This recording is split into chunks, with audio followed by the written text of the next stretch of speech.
అతి తక్కువ బడ్జెట్ తో మీ పర్సనల్ ఇంటర్వ్యూస్ మరియు వ్యాపార ప్రకటనల కొరకు ఈ నంబర్ ని సంప్రదించండి.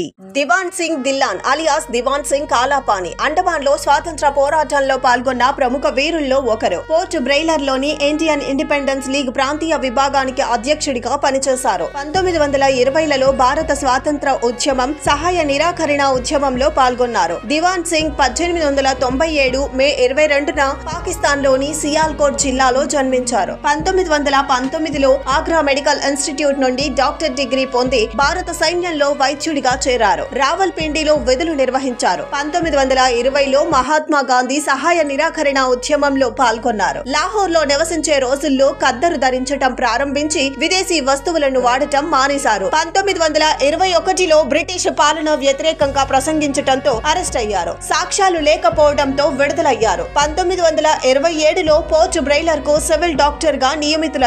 సెల్యులార్ జైల్లో వైద్య సేవలతో పాటు స్వాతంత్ర ఉద్యమంలో పాల్గొన్నారు. అయితే ఆయన పనితీరుపై అనుమానం వచ్చిన బ్రిటిష్ అధికారులు బాంబు ఫ్లాట్ కు బదిలీ చేశారు. ఉర్దూలో, పంజాబీలో కవితలు రాశారు. పంజాబీ పత్రికల్లో రచనలు చేశారు. అండమాన్ వచ్చిన తర్వాత కాలాపాని అని తన పేరుకు కలుపుకున్నారు. 1942లో రెండవ ప్రపంచ యుద్ధ సమయంలో జపనీస్ నావికా దళం అండమాన్ దీవులను స్వాధీనం చేసుకుంది. ఆ సమయంలో స్థానిక ఇండియన్ ఇండిపెండెన్స్ లీగ్ అధిపతిగా దివాన్ సింగ్ ఉన్నారు. 1943లో గూఢచర్యం కేసులో ఆయనను అరెస్టు చేసి సెల్యులార్ జైల్లో ఉంచారు. అక్కడ ఆయనను జపనీస్ దళాలు హింసించాయి. 2013లో షాహిద్ డాక్టర్ దివాన్ సింగ్ కాలాపాని మ్యూజియాన్ని మొహాలీలో ప్రారంభించబడింది.